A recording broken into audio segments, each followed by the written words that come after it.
Hi, everyone. I'm Summer, I'm Carrie. and this is Hopelexia Podcast. Join us to talk about sex, drugs, and self improvement. So I met Oh, Joelle through my accidental TikTok TikTok debacle rise to that has fame. happened. Yeah. Um, so um, she had commented on some of the videos and found out that we have rather similar stories. So she agreed to come and talk about her story and the glaring lack of resources in the system. Yeah. Now, Joelle, do you want to just kind of start us with kind of the background on your experience with this? Sure. So in 2014, I began working in child welfare. Um, I worked there until October of 2020, so just over 6 years. It was like 6 years and 2 months. I started in August. During that time, I was a permanency worker, so I met a ton of kids and fell in love with all of them. And there was one kid in particular that I felt like I had a connection with. And so I pursued placement and adoption with him. Um, However, after some time, as I'm sure you can understand, it seems like the connection was one sided. Um, he was very violent with me. I remember before he was even adopted, and at that point, I should have been like, I should probably step away and let somebody else have him. But I was stubborn and proud.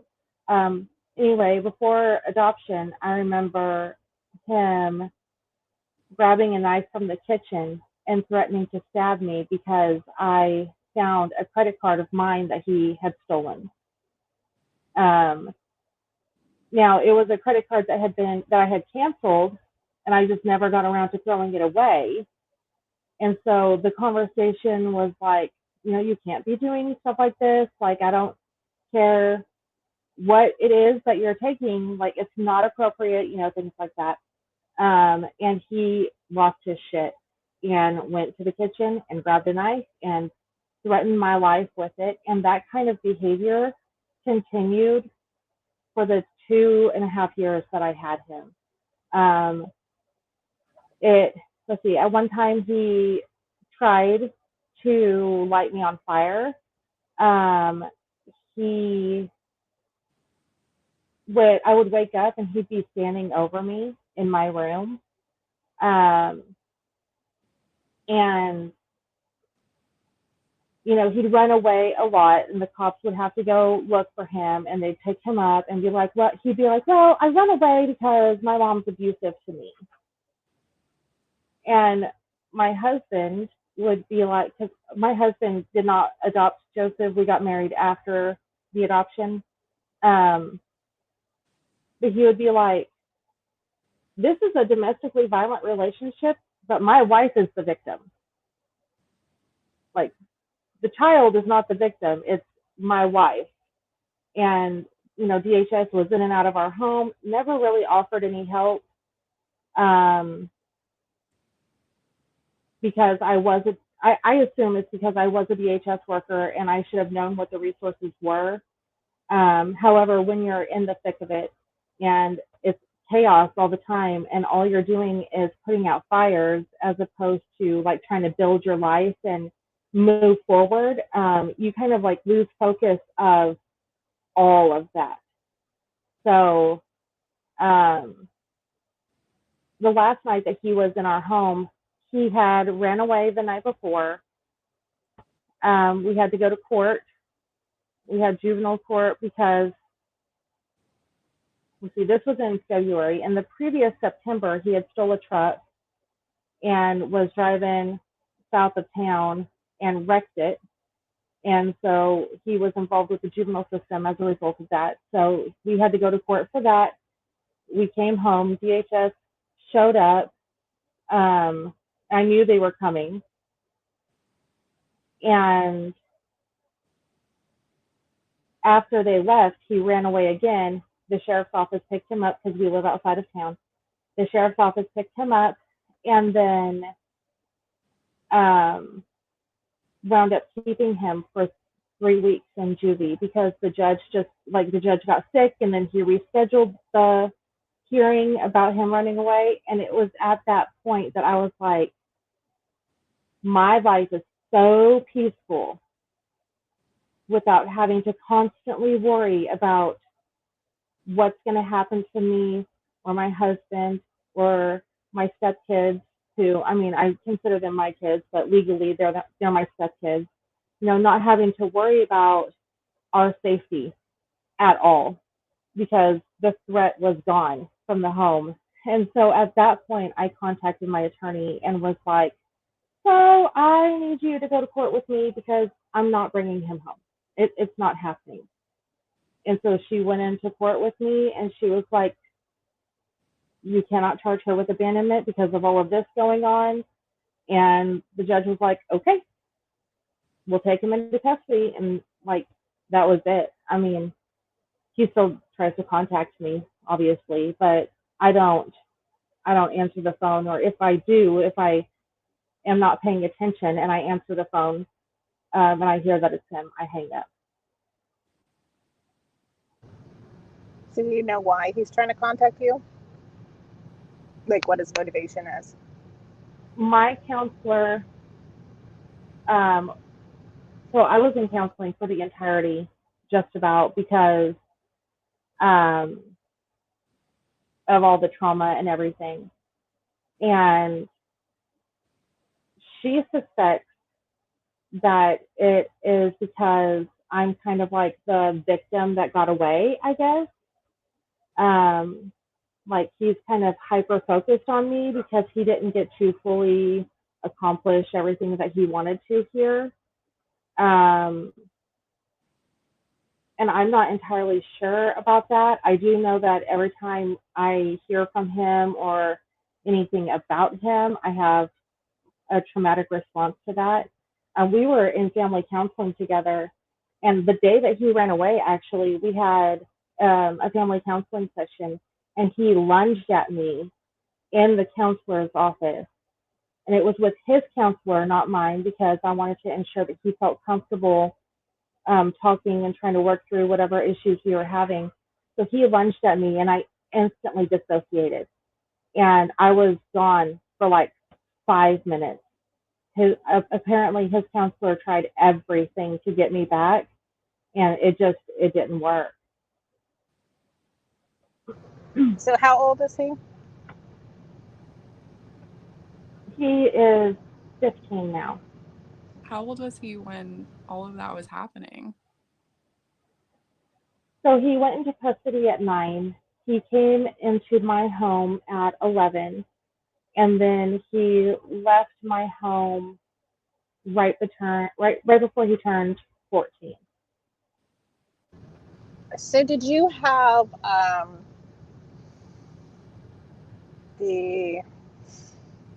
don't know how to phrase this. So when you were going through all of this and you're trying to get help and you're dealing with police involvement and everything, mm-hmm. Did they act like you're being ridiculous because this is a child? I remember at one point his counselor, and I know that she didn't mean anything by it, and she was a huge help through everything that I went through with him. But I remember just being completely taken aback because she was like, he's just so small. You look at him and you think he's not capable of this. And I'm like, he literally tried to light me on fire. Like, you don't need size to pick up a lighter and advance toward me with it lit. You don't need size to break into my room at night and stand over me and intimidate me because I don't know that you're there until I wake up because I feel like I'm being watched. At what point is he going to run away, find a knife, come back, and slit my throat? Yeah. So I was very taken aback by her being like, he's just so small. And then like the court system, they were like, well, obviously you're not parenting him right. And I'm like, I would love for you to take him into your house and you try to parent him for a week. Give it 1 week. That's it. Yeah, that seems to be the two most common things we get told is this is your fault because you're the parent, and what's the big deal? They're just children. You should be able to handle this.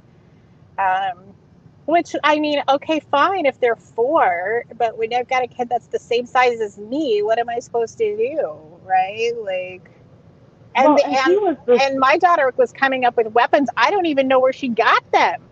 They're not anything I ever owned. So obviously she's like stealing them from neighbors or something. So if she can do that, okay, to come up with a knife, how do I know she's not going to find a firearm over there or something, Exactly.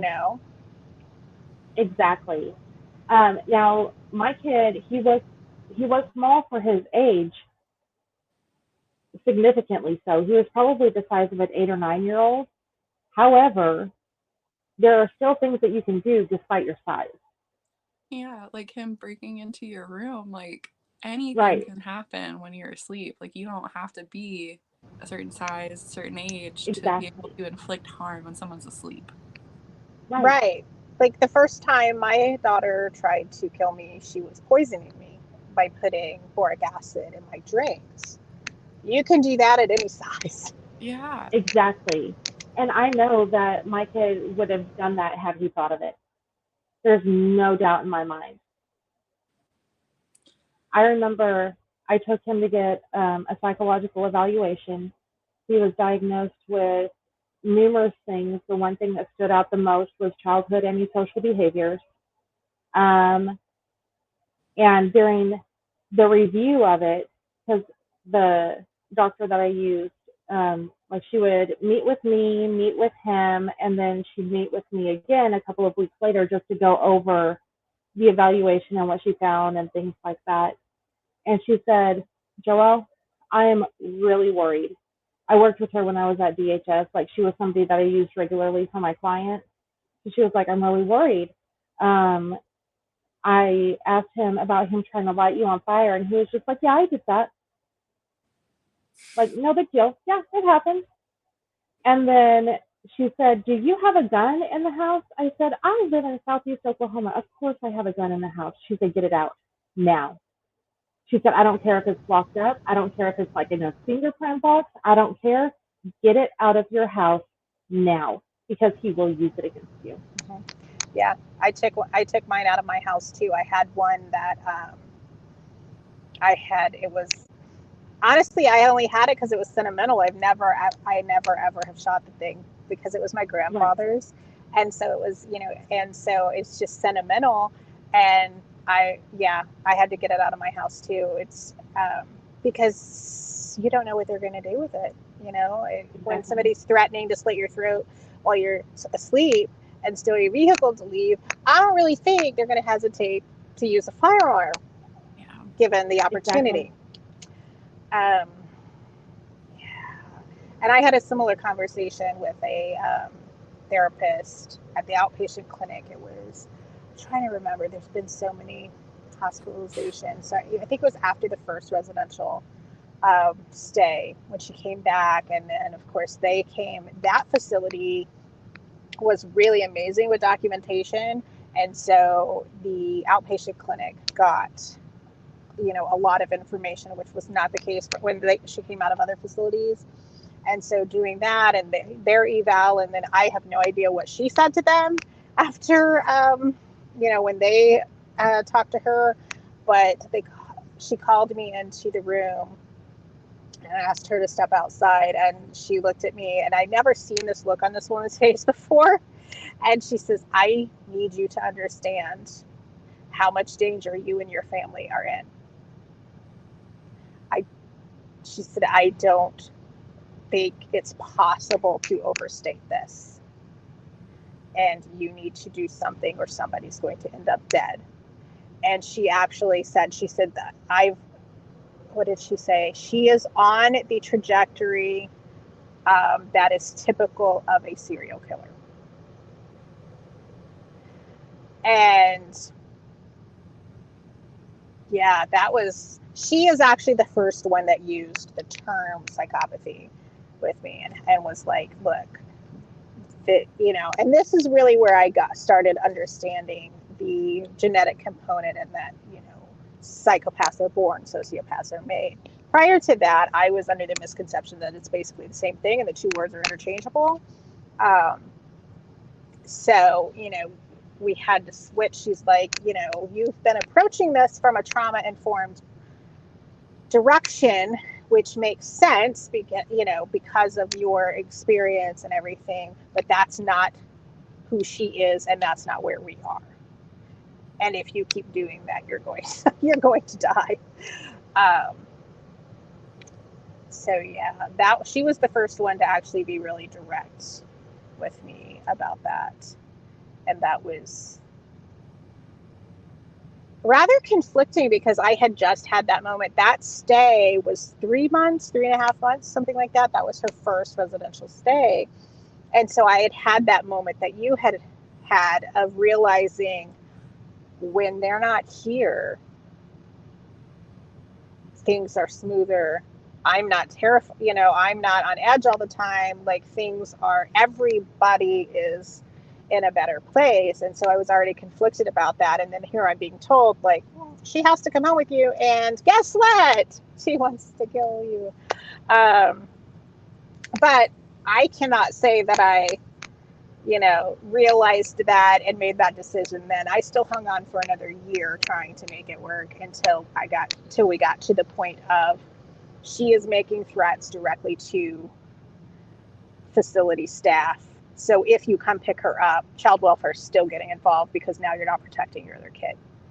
So I kept trying until I got to the point where I was in a corner and there were no other real options. But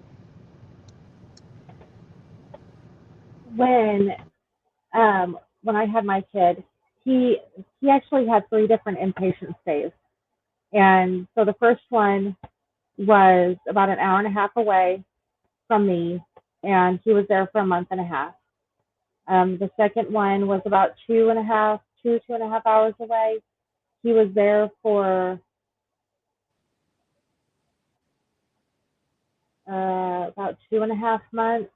And then the third was about an hour and a half away, and he was there for, 6 days. And it was super peaceful during the month and a half and the 2.5 months, 3 months, however long it was. And even still, I remember being like, it is my duty to this child to go pick him up and bring him home, no matter how much it fills me with dread. Yep. I had that same feeling every time. And you mentioned the distances to the facilities. What I want people to understand is the way the system is set up. Your child is usually in a facility that is several hours away. The facilities that she stayed in ranged from 3 hours to 5 hours away. And that's one way. So we have to transport a child who just attempted to murder me. I have to drive with her across the state. And they said their safety plan for this is, we will call you on your cell phone every hour. And if you don't answer, then we will call the police so they can come look for whatever's left of you. And but even if that wasn't the case, even if there wasn't the physical danger aspect, because they're minors, the parents are responsible for all transport, or responsible for going up. Like, I had to drive her 5 hours just to sign paperwork and then drive 5 hours back. Thankfully, I had a friend who lived part way home, and I was able to stop and sleep because I had been in an ER for 2 days before that. So I was running on no sleep, and I could not safely drive all the way back home. And so there were times like I had to drive 3 hours to go pick her up from one facility, take her 12 miles to the next facility, drop her off, sign paperwork, and then have to go home. So, like, people don't understand how even just doing that, I mean, that was financially devastating. She's been out of my house for 3 months, and I am just now, this month, I paid off the last of my overdue bills that I was behind on from the last year and a half of her bouncing around inpatients, because you can't say no. Well, I mean, you can, but then you're going through the abandonment process with child welfare, like, Exactly. which is what ultimately happened. But like, that's not a system that works, and we were talking about looking at out-of-state placements, but then, and I had found a place that I thought was going to take her in Nevada, Utah, I don't remember. But it was voluntary and she refused in the end, so she didn't go. But so if I had taken her, then what? When she acts out and gets kicked out or decides she doesn't want to be there anymore, then I have to drive however, I don't know how far that would be, 20 hours to go get her, because it was like northern Nevada. Families can't do that generally. Right. Like, there's not a system to provide care and safety for the families. Exactly. And the kids. There's no like other safe alternatives either, because flying would be just as bad. Like, you're just in a trapped, enclosed metal tube with her and a bunch of other people, or she could like run in the airport. Like, there's no good alternatives for anything for like transportation either, just let alone the fact like good options for resources and support. Like, there's just like nothing.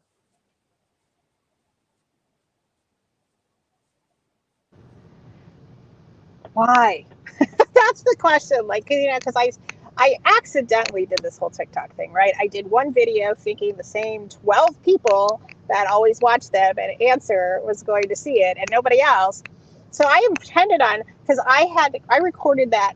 You can see I was in my van. I'm still in my van, but that's a whole other issue. The air conditioner's too loud in my house to record. But I was in my car because I had literally just drove into my driveway from court. That's why I'm looking all shell-shocked, because that all of that had happened, and it all happened so fast. We had went from, I have to prove that I have not mistreated this child, that I am not willfully abandoning this child, that this is a necessity. And we went from that all the way to terminating my parental rights in court in a 2-hour span. Like, it had been a lot. So I recorded this quick video, and then all of these questions have come up. But, and of course, I've been part of like a support group for parents of kids with conduct disorder for a while. And so I knew it was an issue, but then seeing my comments on TikTok, like, there are so many people who just don't think it's important to fix the system. And I'm like, so what? You're just saying that our kids are disposable and it's fine, and our families deserve to be at risk. And because, our kids went back into state care, but what does that fix? Exactly. It gave our household some safety, but it didn't give them additional care, really. It doesn't protect anybody in the future from them. Why is there not a public will to address this? I don't know. That's the point of frustration I'm having. Don't forget to like and subscribe to the channel. And to be sure you never miss an upload, make sure you turn your notifications on. And please come join us on social media so we can continue these conversations in between episodes. You'll find us at Hypoxia Podcast on Facebook, Twitter, Instagram, and TikTok.